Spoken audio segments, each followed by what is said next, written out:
Ned Ryerson.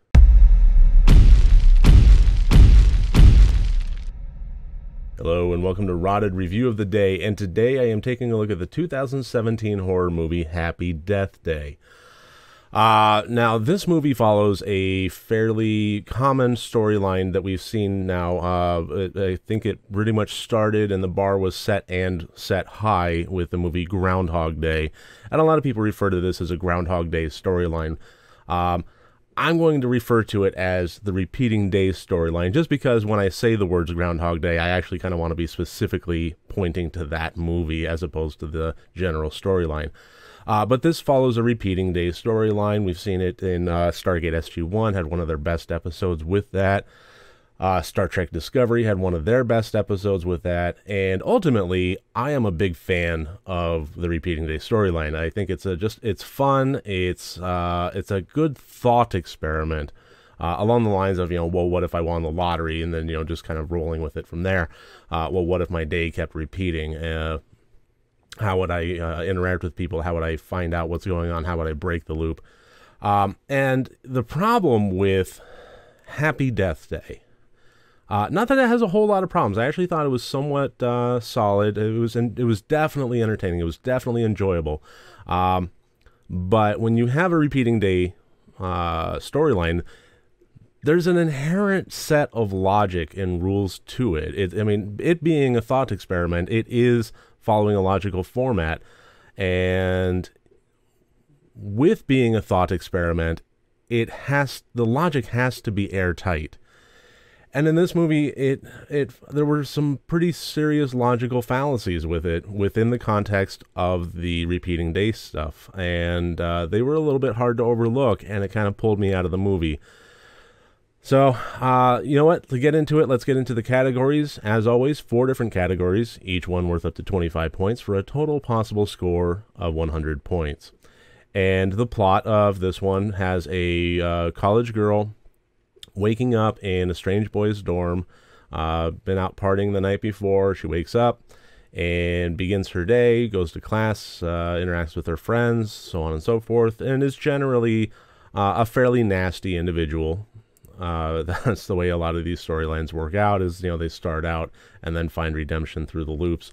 And at the end of the night, she gets brutally killed and then wakes up back in the stranger, dorm room and begins anew. And the second day, the second loop there, it's being passed off as very strange, high levels of deja vu, but rolling with it nonetheless, as might be expected. Regardless, by the time the third loop happens, stuff has gotten real, and she is now panicking. And the one consistent theme is, no matter what she changes, no matter what in her day she alters and sets in motion different paths, it ultimately always winds up at the end leading with her being killed. And that's the theme. She wakes up, time loop, always gets killed. And this had some interesting elements to it that I hadn't seen in a time loop storyline before. And I thought that overall it was done fairly well. It did play with the thought experiment. It did deal with character redemption and motivation. There were things about it that I thought could have been much tighter in the logic, much more better explored, and the main characters. I'm going to get into that with the acting, but the 2 main leads were very decent, but everybody else in this was pretty rough from a writing standpoint, from a dialogue standpoint. I ended up giving the plot 14 out of 25 points. I thought it was very entertaining, and it stood on its own somewhat well. I have a high level of expectation, and my bar is set high with the repeating day storyline. So when I saw the trailer of this, I was really, really excited about it, and I will say that although it was entertaining and I am glad I watched it, it didn't meet the level of hype that I had built up when I saw the trailer. The intent is where the score gets its lowest, and that was 8 out of 25. The problem for this one is it was attempting to be this logical thought experiment as well as a scary movie, and it was more the former and none of the latter. I mean, the kills were kind of interesting. The concept of death being the loop trigger was an interesting one. It was interesting taking this thought experiment and bringing it into the world of horror movies, and I liked that. But it wasn't scary. It just wasn't. There was like no jump scares that worked well for me. The suspense wasn't drawn out very well. There was no terror, it just wasn't scary. And for a horror movie that is trying to be with the intention, that's a pretty big mark down. So, entertaining thought experiment movie with some blood and some slasher stuff. Cool. No scares. So 8 out of 25 points for that. The acting was pretty darn good. I got to this before. Jessica Roth and Israel Broussard as the two main leads were really good. I actually really enjoyed their performance. The story and character arcs that Jessica went through with her character was pretty good. I actually really liked them. The elements, I'm not going to get into spoilers because I am going to be doing a deep dive spoiler-filled discussion. But regardless, the elements that she dealt with on her personal life with her family, especially towards about the middle of Act 3 or so, I thought were actually really, really good and dealt with very well, and she pulled that off. However, all of the other characters that surrounded them were one-note cliches, and it was a little difficult to overlook. You know, you had the nasty sorority girls, and they were just, they may as well, if they had been set in the 50s, they'd be having beehive hairdos, white lipstick, popping bubble gum, and just it was pretty cliched.